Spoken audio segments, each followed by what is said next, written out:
Salam, hər vaxtınız xeyir olsun, əziz və hörmətli dostlar, dəyərli həmkarlar, keyfiyyət mütəxəssisləri. Keyfiyyətin idarəetməsi mövzusu ilə çox geniş bir mövzudur və təbii olaraq bir neçə video yazı ilə bu mövzunu bitirmək mümkün deyil. Ona görə eyni mövzu ilə, keyfiyyətin idarəetməsi mövzusu ilə davam edirik. Bildiyiniz kimi, mən özüm də işlədiyim, fəaliyyət göstərdiyim sahə tikinti sahəsidir. Ona görə tikinti mövzusu ilə, tikintinin idarəetməsi ilə, keyfiyyətin idarəetməsi ilə davam edirik. Bildiyiniz kimi, hər hansı bir tikinti layihəsini, tikinti projesini başlamadan öncə təbii olaraq tikintinin layihəsi ilə bağlı tələblər var. Bu tələblər tikinti, deməli, Azərbaycan Respublikasının Şəhərsalma və Tikinti Məcəlləsində öz tələbləri ilə bağlı yer alır.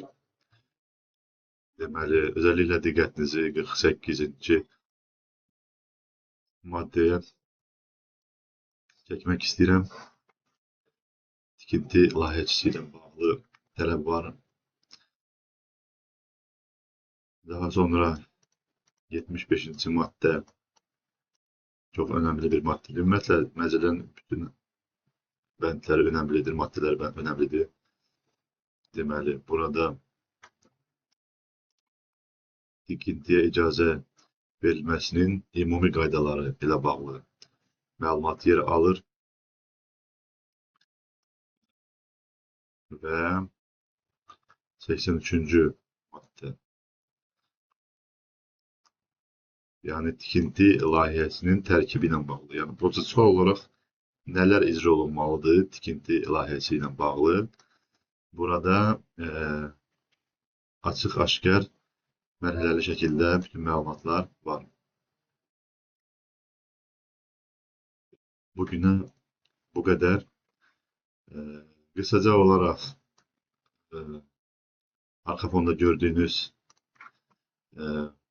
standartları, dövlət tikinti normaları az detaylı olaraq yayınladım. Çünki bugünkü gün biz görürük ki, əlbəttə hər birimiz xəbərləri oxuyarkən görürük ki, müxtəlif tikinti layihələri var, amma həmin bu tikinti layihəsi bitdikdən sonra bu istər fərdi yaşayış evi olsun, istər yüksək qatlı, çox mərtəbəli binalar olsun və yaxud digər sənaye obyektləri olsun,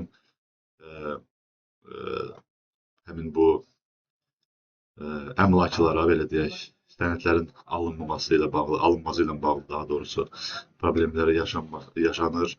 Bu səbəbdən düşündüm ki, tikinti prosesual olaraq nəyi tələb edir, hansı standartlarla bağlantısı ola bilər. Əsas, bunlar təbii ki, standartlar çoxdur, bunlar əsas standartlardır və bu tələb niyə lazımdır, onunla bağlı qısa məlumat vermək istedim. Təbii ki, nəticə etibarilə bütün işin sonucu olaraq texniki təhlükəsizliyi təmin etmək üçün bu proses nəzarət altında həm icraçı tərəfindən, həm layihəçi tərəfindən, eyni zamanda dövlət qurumları tərəfindən və sifarişçi tərəfindən nəzarət edilərək icra olunmalıdır. Bugünə bu qədər. Diqqətinizə görə təşəkkür edirəm. Sağ olun.